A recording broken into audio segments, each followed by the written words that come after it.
Eu quero que você pense que antes de você desistir e pensar que é muito difícil, é muito arriscado aquilo pelo qual você tem chamado, você tem sido chamada, pare e pense um pouco na sua própria história. Isso aqui mexeu muito comigo quando Deus falou isso. Quando você parar para pensar que é muito difícil aquilo que Deus tem te cobrado, pare e pense na sua própria história. Será que você não consegue perceber que Deus te guardou, te preparou durante todo esse tempo para viver especificamente algo novo neste tempo? Será que você não percebe que toda luta, todo sofrimento, toda batalha, guerra e toda perda que você teve que viver até aqui foi Deus te preparando para viver aquilo que Ele tinha preparado para você? Será que você não consegue olhar e perceber tudo isso? Será que você não consegue perceber que foi para tal tempo que Deus te chamou? Eu olho isso e vejo a minha história, né? A minha própria história. Se eu fosse contar aqui, a gente demoraria muito tempo, tempo este que nós não temos. Mas muita coisa que eu vivo hoje, né? Muitos de vocês sabem, eu acredito que todas, que eu estou no campo missionário, distante a 500 quilômetros da minha cidade. E muitas coisas que eu vivo aqui, eu lembro de coisas que eu tive que passar, de coisas que eu tive que sofrer. E percebo hoje que era um preparo de Deus, que Deus estava me preparando para viver esse tempo. Então, talvez que você esteja já passando por alguma dificuldade por causa do seu chamado, por algum problema por causa do seu chamado. E creio que tudo isso é Deus te preparando. Eu postei uma vez no Instagram algo sobre como foi a minha trajetória até chegar aqui no campo missionário, como foi toda o chamado de Deus para minha vida com relação a missões. E eu tive que abrir mão de muita coisa, muita coisa. Na verdade, desde a da primeira coisa missionária que eu me envolvi, eu tive perdas, né? Eu tive coisas que eu tive que escolher ao Senhor e foram escolhas difíceis para mim. Para vocês terem noção, vou contar rapidamente. A gente, antes de ser missionários, nós estávamos na Secretaria de Missões da nossa igreja e nós, quem fundamos, né? Nós fomos os primeiros líderes. Hoje já está no terceiro líder, mas nós fomos o primeiro líder, os primeiros líderes da Secretaria de Missões.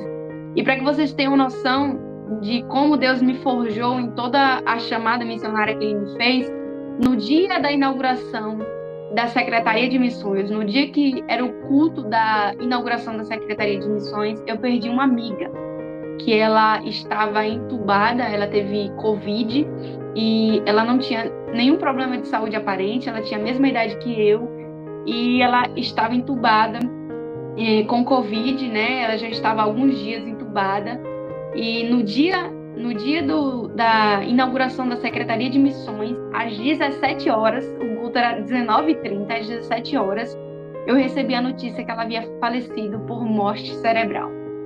E aí, eu lembro que naquele dia, meu irmão, ele olhou para mim e falou assim, e aí, o culto? Aí eu falei para ele, olha, eu preciso só ficar sozinha um tempo, chorar muito, e depois eu vou me arrumar e vou pro culto. E aí eu lembro que eu passei algum tempo chorando, vivendo aquele luto, aquela perda, e depois eu me arrumei e fui pro culto, né?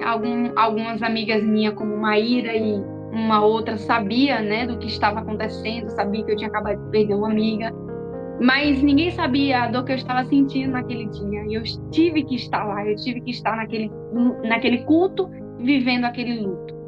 E aí, depois, no dia que eu tive que vir para conhecer o campo missionário, que eu viria morar um mês depois, minha avó faleceu.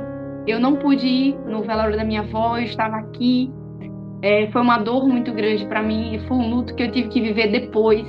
Sabe, quando você tem que guardar aquele luto que você não pode viver na hora, você precisa viver depois.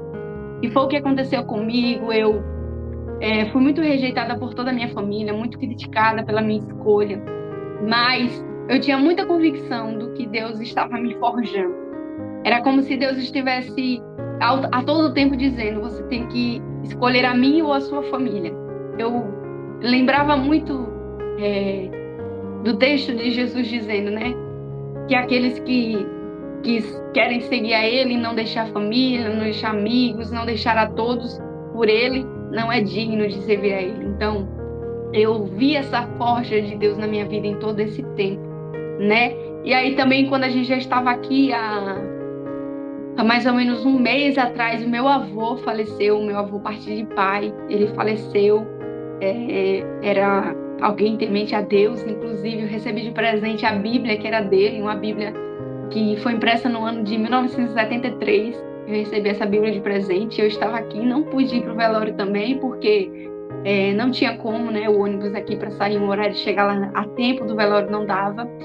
Então, com tudo isso, Deus, ele trabalhou, me mudou nessa área, né, de perdas. Eu tive perdas que envolveram a questão missionária, que envolveram a questão do campo missionário. E tudo isso que eu vivi foi me forjando para estar aqui hoje.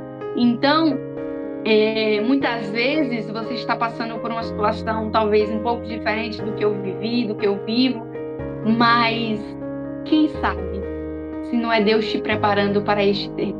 Quem sabe se não é Deus te preparando para uma grande obra que Ele deseja fazer e que Ele deseja que você esteja envolvida. Não que Ele precise de você, Deus não precisa de mim. Deus não precisava de mim para estar aqui. Mas eu que me sinto privilegiada de poder fazer parte daquilo que Ele está escolhendo fazer, daquilo que Ele está trabalhando no meio do seu povo. Então, eu que me sinto honrada em fazer parte daquilo que o Senhor tem, né? Então, não seja covarde, não se cale, não tenha medo de morrer por se levantar.